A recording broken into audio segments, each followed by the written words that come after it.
It's just an expression.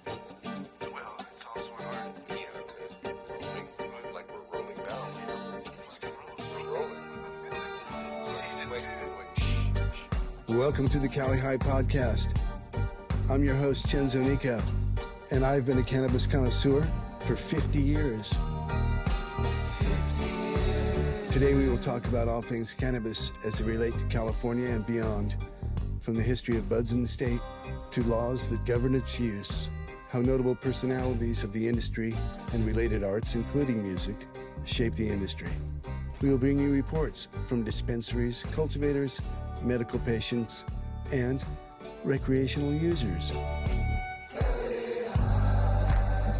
Vincenzo, good afternoon to you, sir. How are you? I am well, Marco, and you? I am fantastic, as they say. Excellent. Here we are with episode 17. This week we went to Eagle Rock. We talked to Carlos de la Torre of the Cornerstone Wellness Collective about his long-time association with medical marijuana research and his collaboration with UCLA scientists on the matter. Yeah, that was very cool. Very cool conversation there, man. Mm-hmm. We also talked to him about Jose Huizar, who got busted this week. The Huizar. Yeah, for corruption. Probably one of the biggest corruption scandals in Los Angeles City Council history.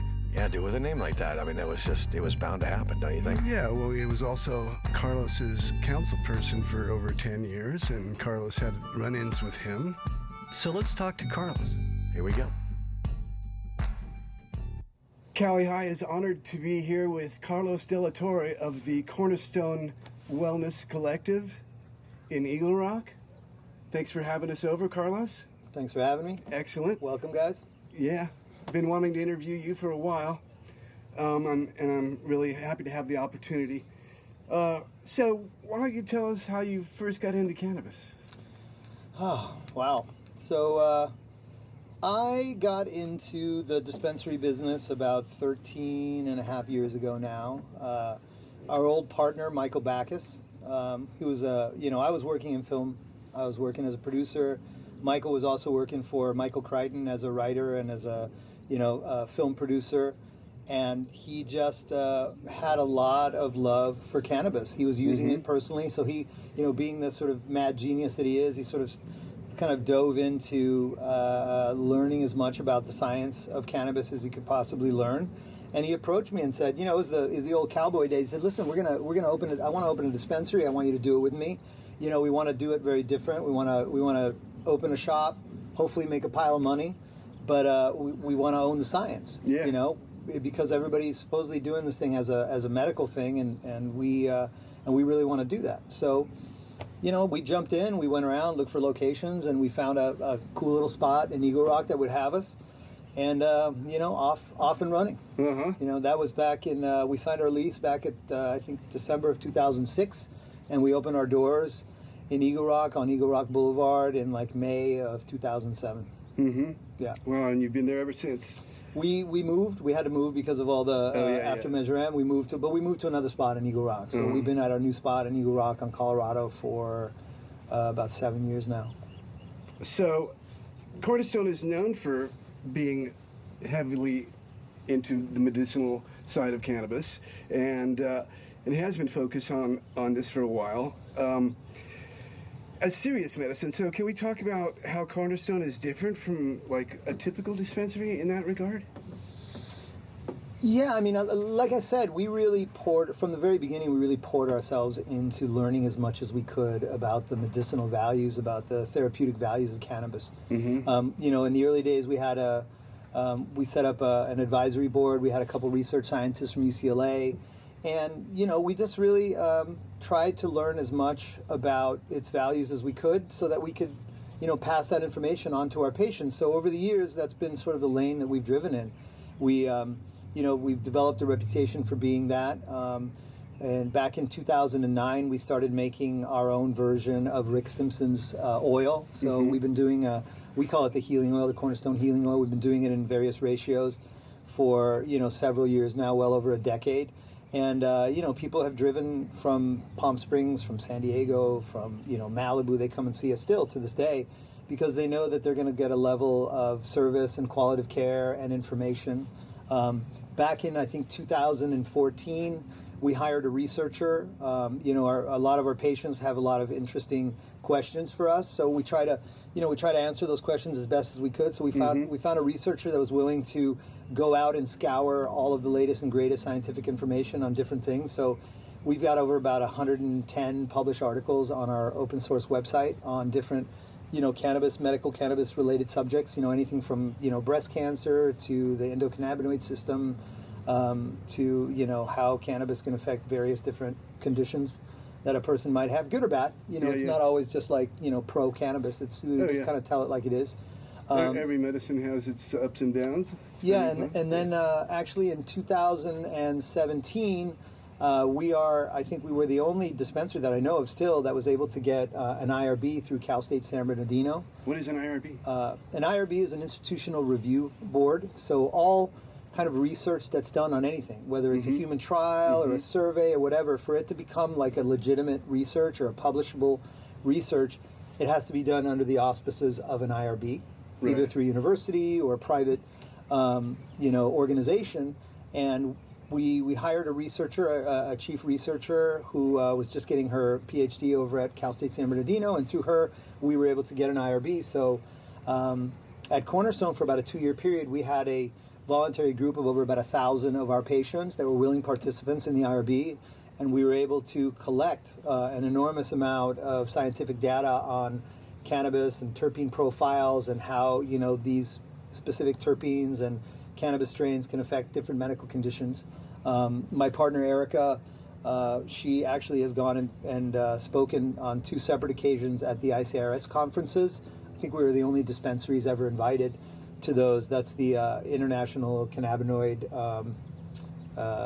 what is it? I can't even remember what it stands for now. Yeah, research symposiums. Yeah. So the one that she went to was in the Netherlands a couple years ago, and then last year it was in Boston. Oh, how cool! Yeah. So that's just been the our niche. Was there anything like surprising that you've discovered from all this research? I mean, the one thing that I can say is that cannabis. I don't think that it's a magic bullet. A lot of the people on the the cheerleaders for cannabis will tell you that that cures everything under the sun. And the truth is that cannabis works really, really well for a lot of things. Yeah. We have verifiable data to show that. Everything from insomnia to anxiety to pain management to cell reduction. However, there needs to be a lot more research. There needs to be a lot more funding for that research, so that we can really, begin to understand all of the processes and advantages that this plant has, because it's very complex. Well, federally, research has been banned for so long, and it's kind of like a nascent stage of a new industry, cannabis research. Yeah, I mean, it's we're seeing positive steps, obviously, and the one thing that Prop 64 has done, and we've yet to see this, but supposedly some of the money that's collected from the excise taxes is going to be poured into the UC system to actually start doing actual research. So it's not just the federal government doing that weird research through Mississippi State University with like crappy weed from God knows where. I never believed in G13, bro. Yeah, we actually have one of the original tins at Cornerstone. Really? Yeah, that they would send to the original 8 medical patients. Yeah, the original 8 medical patients or 9 medical patients. It would come in this weird, tin, and they would roll 300 joints in there or something like that. It's kind of a nice little piece of history. We were able to get one of those. I forget how, but yeah. I was perusing your website, and it's very informative. And some of your people were talking about a pure sativa strain called Neville's Haze. And I was just wondering, do you still carry that strain? It's getting... Here's the sad part about the legalization of cannabis, that it's really kind of done away with the cottage industry, unfortunately. Yeah. Cornerstone was really known... Part of our charm was that we used to work with a lot of these, what you would consider cottage industry producers, small batch producers, a lot of amazing breeders and growers that would grow these old school, legacy strains, landrace strains, and they would do it better than anybody I've ever seen. Like anything, right? At scale, things are really hard to do, right? But if you can do something in a small room, but unfortunately, those people didn't have the finances, the funds, the ability, or even the wherewithal to like, play at this level anymore. Right. To have a facility that has to be bound by like building and safety and the fire and the money that you have to pay, like all that stuff became, I think, cost prohibitive and just kind of prohibitive in nature in general for a lot of these folks. So they just kind of went away. We still get Neville's from a producer up in Northern California, but it's very hard to come by. Fortunately, a lot of the growers up in Northern California were able to sort of consolidate and become these sort of limited partnerships through like a couple distribution companies, so they could keep their sort of little grow and attach it to a much larger scenario, and that's how we've been able to find some of these like old school genetics. But that original Neville's that we carried, we don't have that one anymore. No. Interesting. I don't even know what's happened to some of these folks. Yeah. Well, I was talking about Granddaddy Purple the other day. Yeah. I haven't seen that in years. It seems like. Yeah, and I think also the hay strains, a lot of those beautiful sativa strains. They're harder to grow. They take longer. And so now we're in a brand war. It's not as lucrative. People are trying to make money. Yeah. Yeah. So that's part of the issue as well, I think. Yeah. Well, I think all those strains need to be preserved. And a lot of them are probably gone forever. You know what I mean? So it's a tragedy, but hopefully those people can group together and get their licensing. I know they are. They're still around. Yeah. They're still around, and hopefully things open up a little bit and we're able to like carve out a little niche for these small batch producers where it's not so difficult for them to like play in this world, because it's unfortunate. Otherwise, like you said, where a lot of that's going to be lost forever. Yeah. Cornerstone is in the Eagle Rock area here in Los Angeles, and recently your ex-council person, Jose Huizar, was arrested on one of the biggest corruption scandals in LA history, involving millions of dollars in a pay-to-play permitting scheme.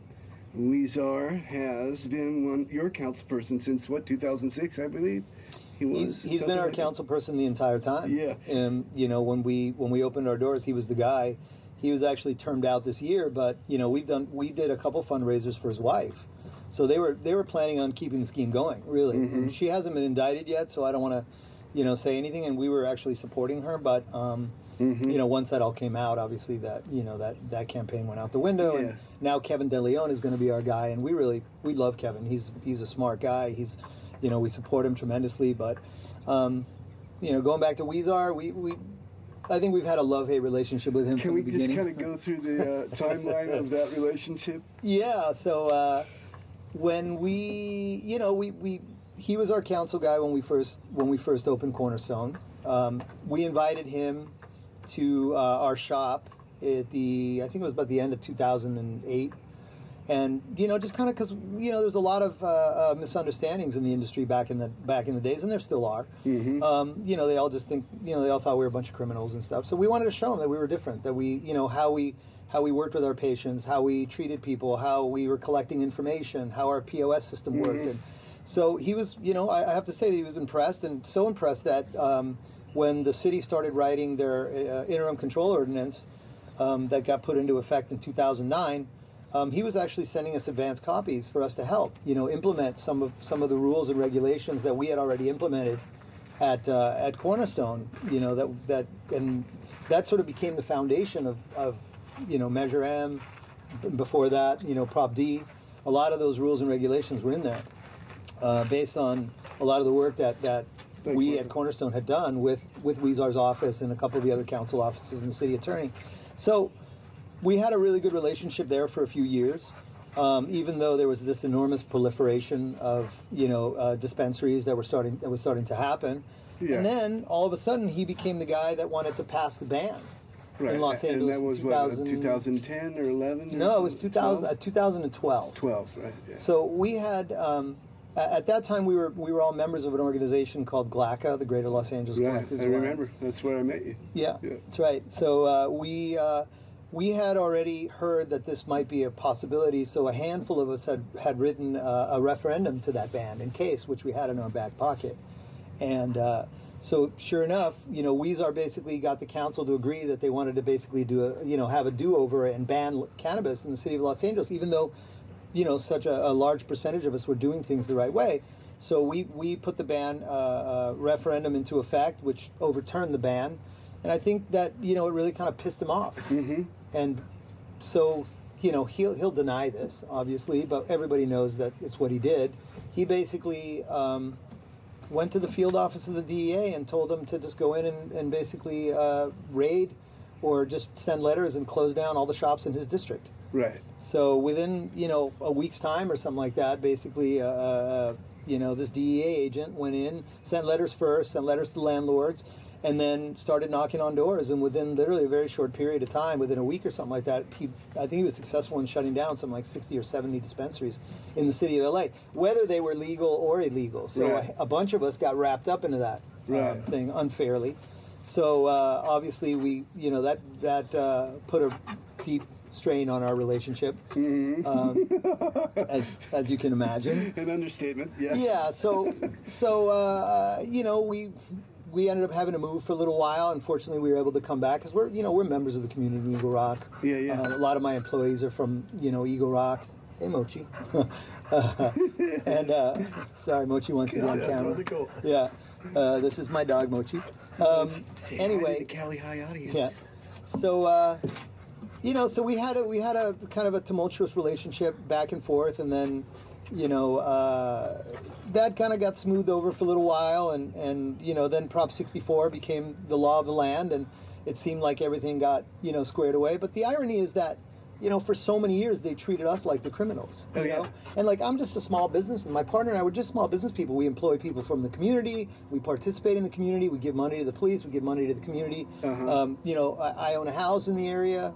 Right. And yet they were painting us as the criminals, Right. and when all the while, this is the guy Oh, yeah. that was like not only taking money on the side, but like embroiled in a sexual harassment lawsuit, got DUIs, So if you believe in karma, Yeah. Oh, I do. yeah. So well, there it is. It came full circle for him. Yeah.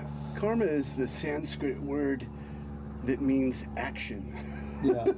So when people think about their karma, well, they think about their actions. Yeah. But I feel bad because he had a lot of good people working for him that I really like. His policy director really helped us a lot with a lot of things, and one of his assistants I think works for another organization for the city now. So there's definitely good people in that office, and I hope that they come out of this thing on their feet. But I got to say, he deserves everything that he gets. Yeah. When he tried to put the ban in place, you think there was ulterior motives in that move? That's an interesting question. I don't know. Maybe, yeah, I guess so. Now looking back, knowing what we know, maybe he had, family members or friends or people, because basically he wanted to shut down all dispensaries and then allow for just anyone to start a permitting process again. Right. And, knowing that he's a guy that lets people skip to the front of the line if they pay him some money, perhaps that's what, the impetus for that was. Interesting. There's another councilman as well that got embroiled in something very similar. Englander? Englander No, he was was the in the guy. valley. He's the guy that was responsible for shutting down like 50 dispensaries in yeah. 2012 as well, or before, Yeah, like North Hills 2010. and Granada Hills, All of that. He hated Northridge. cannabis. Yeah. He went in. He shut all those places down. The irony is that his uncle became our lobbyist for several years for the UCBA Trade Association. Really? Yeah. Wow. But Mitch got. Yeah. He had to pay a huge fine. He got off light. Oh, he turned state's evidence, didn't he? He Against did something. Huizar? I don't know what Yeah. he did, but I again, think that's what karma. happened. Yeah. Again, the guy that was painting us all as the criminals, Yeah. as the bad seeds, as the people ruining Yeah. the neighborhood, was taking money the whole time. So, for whatever So- it's worth. So, how do you feel about Kevin De Leon? Oh yeah, I was saying before, like we did a Zoom call with him. We just did a fundraiser for Kevin. We've supported him all the way through. I think he's I think that he's a really good choice for the neighborhood. He's Latino. He understands, the plight of the people that live in these neighborhoods. He's really smart. He's young, energetic. I personally, I really like him. I'm looking forward to having a great relationship with him. And That's excellent. and he's shown that he's really enthusiastic about working with us, and helping other members of the community understand that we're legitimate businesses, and we're here to help. And the truth is that we pay more taxes than anybody now. Oh yeah. Cannabis pays. We collected almost $100 million last year in tax revenue from the cannabis industry. Right. That's more than any other business, hands down. So we are the most tax positive industry that the city has. Yeah. So I maybe think that's a maybe they little should bit listen unfair. to us from time to time. Yeah, I think so. Yeah. Now, how has the COVID virus and the pandemic, how has the pandemic affected the way you do biz down at Cornerstone Wellness? So we were, we haven't really seen that much of a difference, to be honest. Now, for us, we were fortunate in that we had already established. You mean in the flow of the business? In the numbers Yes, that we the were numbers. doing. Yeah, We're down a little bit, but Yeah. nothing that is of any like major consequence for us. We were fortunate in that we had established already an online ordering platform through our website that we were trying to launch anyway for people to be able to purchase their meds and then Right. come and pick them up in a expedited service. So we were just getting ready to launch that. So once COVID happened, we made that mandatory. And we stopped letting people into the shop literally after the second day. So we haven't let anyone into our shop in over 2 months. So what we did was we have our entire menu online. People can go online. They place their order. It goes in the cart. It checks them out. And then you get a text message letting you know that your order is ready for pickup. And then you would come to Cornerstone. You would let us know that you were here. And we were, for the first 3 weeks, we were running stuff out to people's cars. We wrote to the BCC and asked for a special dispensation to be Bureau able of to do Cannabis that. Control? Yeah, the Bureau of Cannabis Control, and they agreed, which they have. They've been very, supportive during this time, and they know that we're businesses that are creating tax revenue for the city and for the state. So anything that we need to do, they've been on board with. That's kind of cool. Yeah, so we were running stuff out to people's cars for a couple of weeks, and then what we ended up doing is retooling our windows that face the parking lot, and now it's almost like a takeout service. So you get you get your order, you get your text message that it's ready for pickup, and then you show up, and then we just hand you your medicine through your products through the window. Yeah. And the employees love it. Yeah. Because there's not they feel safe.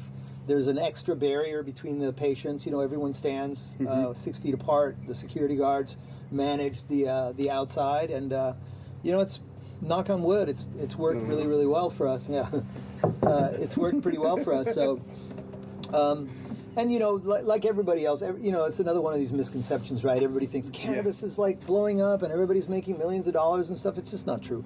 We had the first 2 weeks, like everyone, it was a windfall for all of us. Yeah. Because people thought that we were going to be panicking. shut down. They were Yeah, panicked. well, let's go and then buy when they our weed realized, now. right. And when they realized we were going to be open, then basically it leveled off. And now we're probably at a 10% deficiency from normal or whatever, but it's still, people not are so bad. happy. We're grateful that we're able to continue to work. The employees are super grateful that they have jobs. And, we tested. We had all our employees go and get tested. We had all the employees get the antibodies test as well that we paid for, just to make people feel extra safe. And our customers love it. They've been really supportive, and they're super happy that they don't have to walk into a small tiny space with a bunch of people in it. So yeah, That's excellent. So, where do you see Cornerstone? Well, let's put it this way. If you had a fantasy future going forward for Cornerstone Wellness, what do you see in that future? I mean, our hope and sort of 5-year, 10-year plan out was to hopefully take the Cornerstone brand and build out 2 or 3 other dispensaries, but more than dispensaries, really like health and wellness centers. Right. Perhaps like one in Palm Springs, one in San Diego, maybe one on the west side. Obviously, the way that the licensing works now, that becomes pretty challenging. So we've been talking to different investors and stuff that really kind of have an appreciation for what it is that we do. And, I've not seen that really done yet, where you use cannabis and the cannabis products and stuff like that in different therapies, different body modalities. My wife is a doctor of Chinese medicine, using cannabis in her practice for body work and, things of that nature, something that I think would be really beneficial. And we'll probably start to see more and more of that as this, whole thing unfolds. Yeah, so that so was, it'd be great to see, sort of a cornerstone franchise of health and wellness centers that incorporated cannabis. That would be, Yeah, you get to use your research, yeah, exactly. and that would be excellent. Yeah, Now, that would be, great for us. you were growing for a while, and now you're not growing. Is that right? Yeah, I mean, going Yeah. back to what I was saying before, we were growing for 5.5 years in a Yeah. warehouse in LA, and once we realized what the costs associated with building out your facility with water treatment and sprinkler systems and Oh, fire yeah. and safety inspections and building and safety inspections and paying LA power rates and all of that kind of stuff, it just became cost prohibitive for us. Yeah. We were a small grow. We had a bunch of old school genetics that we were growing, so that part of it is a little bit sad for us. Right. But You said you have somebody keeping those genetics alive. we have someone keeping those genetics alive. Give a Hopefully shout one out to day those we'll get that back up and running. But it's just, again, it's impossible for someone of our size to compete against Yeah. the massive Giant grows that grows. are out there now. You Yeah. know, trying to compete on price with someone that's got fields and fields of like greenhouse grows. It just became cost prohibitive, and people are very price conscious now. And with all the taxes that we're paying, it just makes it really difficult for a customer now Yeah. to pay $60 an eighth price when you have to tack on like an additional 37% of taxes. Oh yeah. Yeah. They're back. Prices are back up to what they used to be pre-legalization. Yeah. Well, Carlos, thank you very much for this interview. Absolutely. Thank Is you. there anything that you would like to add that we haven't talked about? I just think that people, what I would like to say is that people just need to get involved. They need to understand because it feels like I've been doing this for a long time. I'm one of the founding members of the UCBA Trade Association now. And we're out there every day, like talking to our council people. We have lobbyists up at the, at the state level. We've got lobbyists here in Los Angeles. And I think a lot of people just think things happen by magic, and it really is just a handful of people that are out there like, making sure that there is a responsible regulated industry, that the taxation, like we're sponsoring a couple of bills right now, like a tax reduction bill, a tax simplification bill, and all of these things like could use, people's assistance. At the very least, educate yourself on how a lot of this stuff happens, because it's important when we have, more people that are involved and more people that understand what's going on, and then we need a vote. Yeah. It's good for people to understand that, it takes a lot of responsible action to be able to like make this stuff happen. And if it wasn't for these people that are out there working, senators and assembly people, they don't really understand our industry at all. They just know that it's a cash cow for them. Yeah. So they're just trying to pile on more taxes or earmark some of the money for whatever thing that they want it to go to, and we're the gatekeepers right now for that kind of stuff. So well, thanks for being a responsible member of the UCBA. thank you. Yeah, because that's a really important thing for people that smoke weed here that most people don't even know. Yeah. We've been trying to educate them. Once again, thank you very much, Carlos. Cali High thanks you, and we'll see you soon. Awesome. We'd love to come back and check in with you in a few months and see how things are going. Anytime. Okay. All right. Thanks. Cheers. Dude, another awesome interview, man. Great job. Thank you, and thank you for the help, bro. My pleasure. Yeah, Carlos is a great guy. So, next week we have episode 18, the first of the Cali High sessions at the Green Room, sponsored by The Higher Path. Yeah, it should be really good. You're going to enjoy that. Indeed. Indeed? Indeed. Indeed. Did. Deed. Did. Stay tuned. Fucking did. Dude. Did. All right.